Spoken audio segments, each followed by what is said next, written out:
If you cannot understand a simple analogy on earth, how can you understand the one in heaven? Question mark. Yeah, so there's an analogy that was given that I cannot understand. I try to understand, but it doesn't give the idea of God that I can comprehend. So that's why I say I cannot understand. So he said, I used the Saud family because I assumed you are familiar with Saud family since it is your holy land, Mecca. Right. That's two different things, right? When you say Muslim worldwide, have the holy land of Makkah al-Mukarramah and Medina,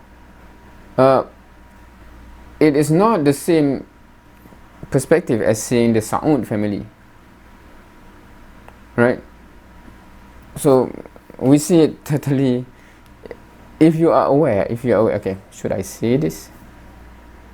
Because I was how many months back in the UK, and in the Uber ride, the driver, who happened to be a Muslim, we have this conversation, and he's from one Muslim majority country somewhere, and we're talking about what is happening in his country, etc. Because I come from Malaysia, and Malaysia is one of the Muslim majority country that is quite stable, and etc, etc, etc, right?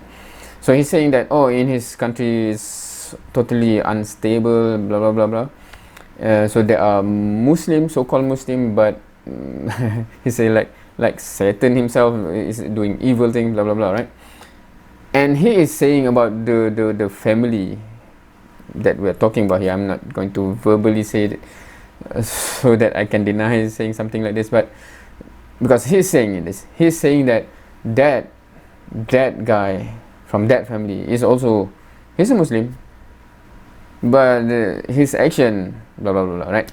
So just because Muslim see the Holy Land, Al-Makkah Al-Mukarramah, in such a way, doesn't mean they see the Saud family in that way as well, right? So I'm just making that clear.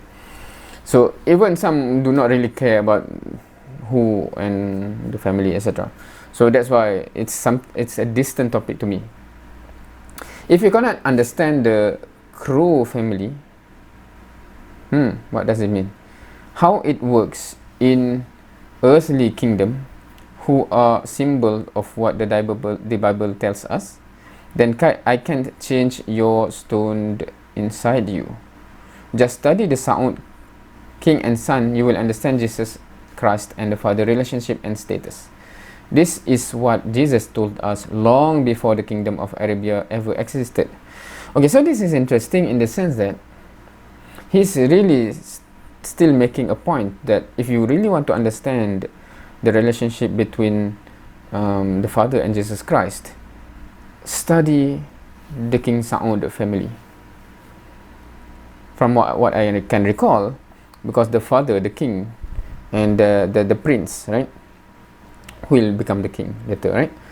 The prince can roam the country, who can do whatever he wants with the country because he is under, or he's related to the father, the king, and the king is happy if the people of the land revere the son, look up to the son, just like looking up to the king, right? So that is what I can recall, which I cannot understand how you see God as such, because doesn't that mean that the father is some kind of the God and the son is just subsidiary, what do you call it, subsidiary or something under God, but God like when the people revere that son, right? Or are you talking about literal son? God have a son.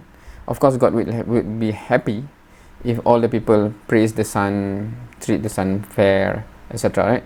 Is that it, or what?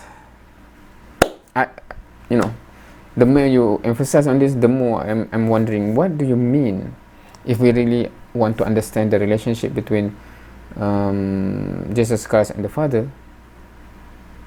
Study the King Saud family, right? Because there's the bigger king here, and there's the prince, that the prince have the similar authority as the king because of that relationship, so he can do whatever he want. So you are saying that Jesus Christ is like that because of the Father who is all powerful, etc. So Jesus Christ have the authority, autonomy, power to do anything just because he is directly related to the Father. Is that the point? Is that the point? I hope I get that point. Even though that point is bizarre to me that you believe that God in such a way. Especially when, because I assume all of Christians believe Jesus is God, right? But he's a God that get his power, etc. because of the relationship with the bigger God, the ultimate God. Right? So that's what I can get from this. Feel free to point out if I miss it again.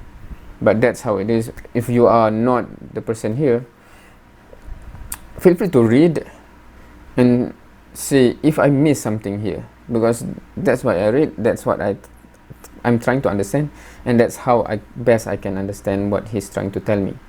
But even that imagery of God, because so meaning that, you know, how does the Holy Spirit even fit into this relationship? I don't know.